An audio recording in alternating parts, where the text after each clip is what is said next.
Metrolink has had its share of troubles on the trains and on the platforms, but it's hoping its more than $50 million security upgrade of its stations will help keep customers safer. But I talked to Bi-State's head of security about a question many customers still have about the need for more armed security for passenger safety, and that is tonight's You Paid For It.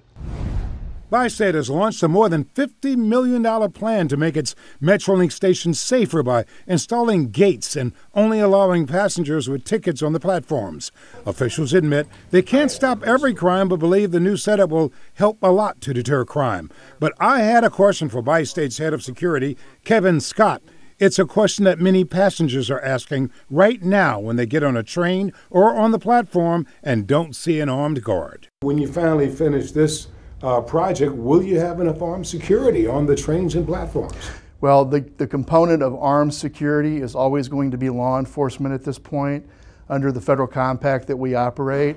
And I'm always looking for ways and opportunities to add law enforcement officers. I got these numbers from Metro on security on Metrolink. The agency says it has 40 Metro public safety officers. They're unarmed. There are 130 contracted security and fair enforcement personnel. They're unarmed too. 68 police officers are armed, and there are 100 armed part-time police officers and deputies. Scott says there would be extra security on the platforms and trains in addition to armed police.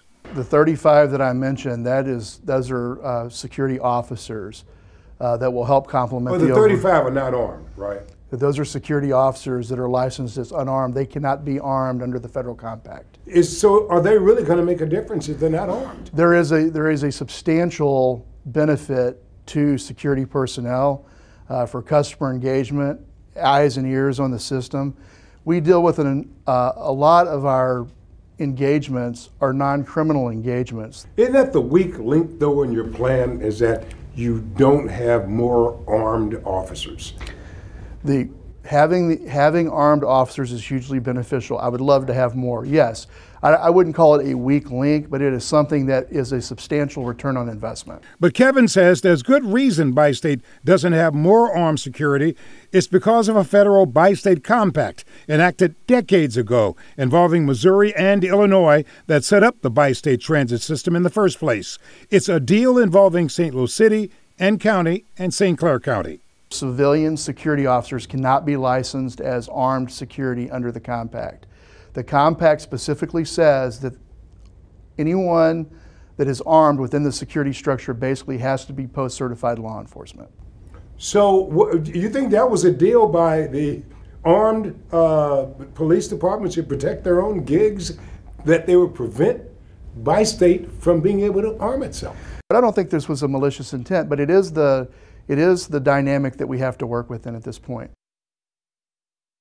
Now, he also says changing the Bi-State PAC would involve the state legislatures of Missouri and Illinois, as well as the federal government.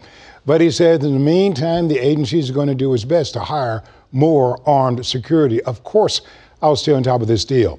After all, you paid for it.